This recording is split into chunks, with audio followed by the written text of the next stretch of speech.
नमस्कार and welcome you all to DR एक्सपेंटर Mohan doctor Jain. Now आज की वीडियो में डिस्कस करने वाले हैं how to become ESIC pharmacist. क्या है ईएसआईसी फार्मासिस्ट के लिए एसेंशियल क्वालिफिकेशन रिक्वायरमेंट होती है, सिलेबस क्या होता है, एग्जाम पैटर्न क्या होता है, वैकेंसीज कब कब आती हैं, सैलरी कितनी मिलती है, सभी को डिटेल में डिस्कस करने वाले हैं। रिसेंटली एज में भी इसमें अमेंडमेंट हुआ है, अब एज कम कर दी गई है, उसके बारे में भी इस वीडियो में डिटेल में डिस्कस करेंगे। तो चलिए स्टार्ट करते हैं।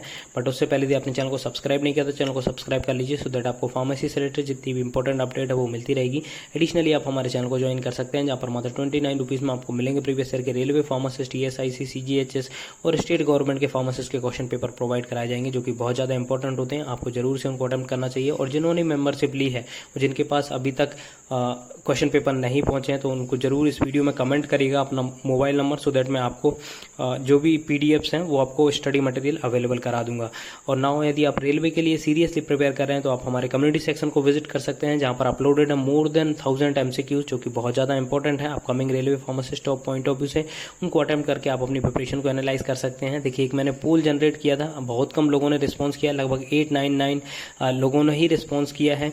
इसमें जितने ज़्यादा लोगों ने रिस्पॉन्स करेंगे तब तक ही क्लियरली पता लग पाएगा कितने लोग आरआरबी में अप्लाई किए हुए हैं और कौन कौन से जोन से अप्लाई किए हुए हैं। तो यदि आपके पास ये पोल आता है तो जरूर से इसमें अपना ओपिनियन दीजिएगा और जो भी आरआरबी जोन है उसको कमेंट करिएगा। तो चलिए स्टार्ट करते हैं। सबसे पहले बात करेंगे, देखिए ईएसआईसी फार्मासिस्ट, देखिए बहुत बड़ी वैकेंसी इसकी देखने को मिलती है। 2014 में लास्ट टाइम देखने को मिली थी, फिर उसके बाद 2019 में और रिसेंटली 2023 में वैकेंसी देखने को मिली थी।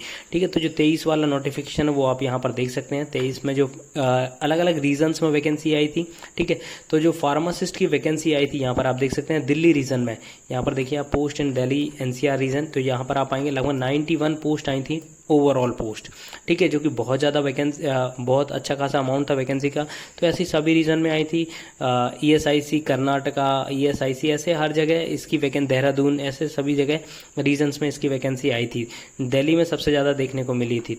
यहाँ पर आप देख सकते हैं। अब इसकी बात करते हैं हम एसेंशियल क्वालिफिकेशंस की, तो यहाँ पर देखिए मेंशन है 6 नंबर पे इसका पे लेवल 5 होता है। सेम जो सेंट्रल गवर्नमेंट में फार्मासिस्ट का लेवल होता है वो 5 होता है। बेसिक आपकी 29,200 से स्टार्ट होती है, प्लस इसमें टीए, डीए, एचआरए और एचपीसीए मिलता है। ठीक है, तो ये सभी आपको अलाउंसेस मिलते हैं, भले ही आप एंट्री कर रहे हैं या फिर एक्सपीरियंस्ड है। क्योंकि एक कमेंट आया था, मैंने उसमें देखा था कि कुछ लोगों ने ऐसा बोल के रखा है कि जो अदर अलाउंसेस होते हैं वो फ्रेशर्स को नहीं मिलते हैं। ऐसा कुछ नहीं होता है, एंट्री पे ही आपको इतने सारे जो अलाउंसेस होते हैं, जैसे कि आपको मैं बता दूं, जो आपको मिलेगा, सबसे पहले मिलेगा डीए मिलता है, प्लस एचआरए मिलता है, टीए मिलता है और एचपीसीए मिलता है। ये देखिए स्टेट गवर्नमेंट से इसको कंपेयर मत करिएगा, स्टेट गवर्नमेंट में आपको ये वेरी करते हुए मिल सकते हैं। मे बी आपको ये जितने भी अलाउंसेस हैं वो ना मिलें, क्योंकि ट्रेनिंग पीरियड या फिर प्रोविशन पीरियड्स में ये कुछ स्टेट में नहीं दिए जाते हैं, बट सेंट्रल गवर्नमेंट में सभी जगह ये दिए जाते हैं। सिर्फ यदि हम एचपीसीए की बात करें तो एचपीसीए 2 जगह नहीं, मतलब इसका भी क्राइटेरिया है सीजीएचएस में, सॉरी ईएसआईसी में। यदि आप हॉस्पिटल में प्लेस्ड हैं, ठीक है, या हॉस्पिटल में प्लेस्ड होंगे या फिर आप हेडक्वार्टर में प्लेस्ड होंगे, जहां पे क्लरिकल वर्क ज़्यादा होता है, जैसे कि इंडेंटिंग हो गया या फिर आपका कोई मेडिसिन स्टोर करना है, परचेस करना है, तो उससे रिलेटेड है। तो यदि हॉस्पिटल में आप प्लेस्ड हैं तो आपको एचपीसीए मिलेगा, हॉस्पिटल पेशेंट केयर अलाउंस मिलेगा। यदि आप हेडक्वार्टर में प्लेस्ड हैं, जहाँ पर पेशेंट्स का कोई रोल नहीं है, सिर्फ आप ऑफिशियल वर्क कर रहे हैं या क्लरिकल वर्क कर रहे हैं, तो वहाँ पर आपको एचपीसीए नहीं मिलेगा, अदरवाइज एचपीसीए मिलता है।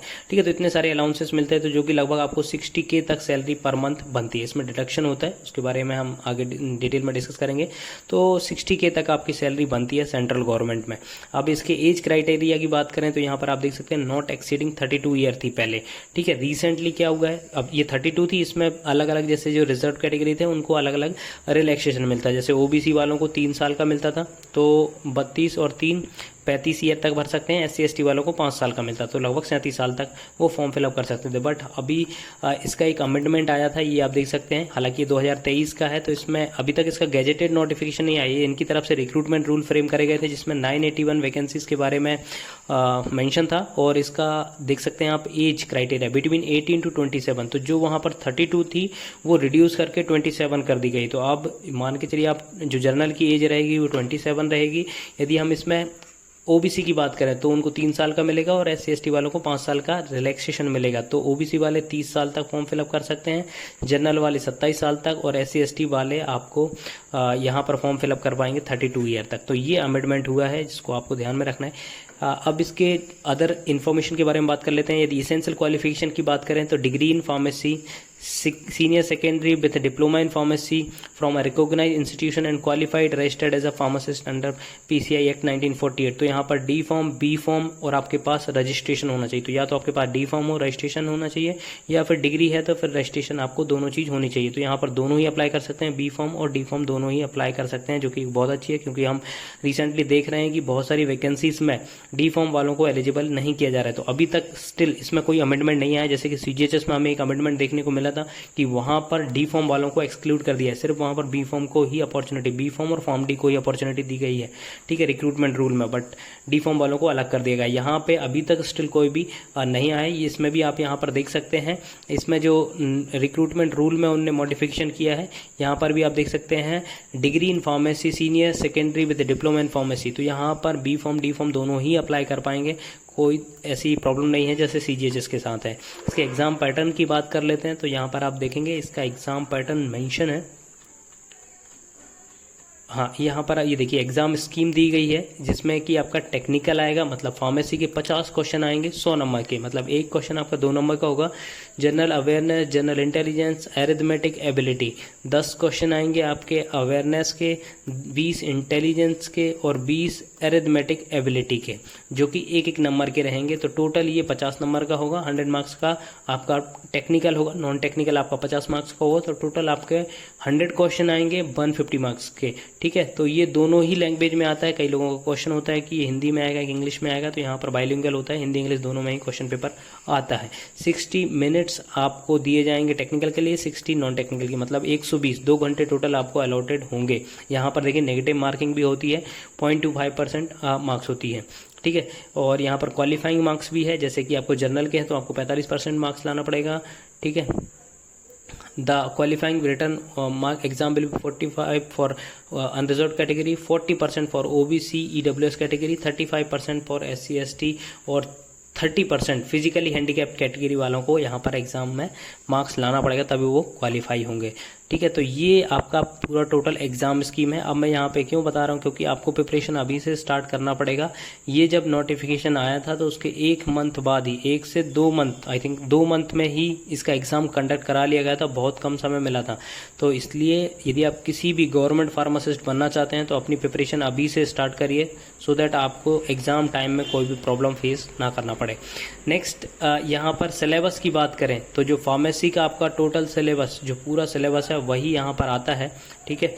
तो जो मेजर सब्जेक्ट्स होते हैं हमारे फार्मेसी के आपको पता है, ठीक है, जो आपने बी फॉर्म और डी फॉर्म में पढ़े होंगे। अब देखिए यहाँ पर बी फॉर्म और डी फॉर्म दोनों को ही एलिजिबल किया हुआ है, तो यहाँ पर बहुत ज़्यादा पॉसिबिलिटी है कि डी फॉर्म का सिलेबस ही पूछा जाएगा, क्योंकि बी फॉर्म का पूछेंगे तो फिर डी फॉर्म वालों को थोड़ा सा प्रॉब्लम होगा। इसलिए यहाँ पर आपको डी फॉर्म का सिलेबस देखने को मिलेगा, जिसमें कि हम मेजर सब्जेक्ट्स की बात करें तो आपको फार्माकोलॉजी मिलेगा, ठीक है, उसके बाद फार्मास्यूटिक्स मिलेगा, ठीक है, फार्माकोग्नोसी मिलेगा, देन आपको ज्यूरिस्प्रूडेंस मिलेगा, डिस्पेंसिंग फार्मेसी मिलेगा। तो ऐसे जो भी जितने भी सब्जेक्ट्स हैं डी फॉर्म के, major subjects of B pharm, तो वो सभी आपको यहाँ पर देखने को मिलेंगे। उनकी प्रिपरेशन अच्छे से स्टार्ट कर दीजिए आप। आई होप ये वीडियो आपको इन्फॉर्मेटिव लगा होगा। इन्फॉर्मेटिव लगा तो प्लीज़ सब्सक्राइब करिए, वीडियो को लाइक करिए, शेयर करें एंड कमेंट करिए। Thank you.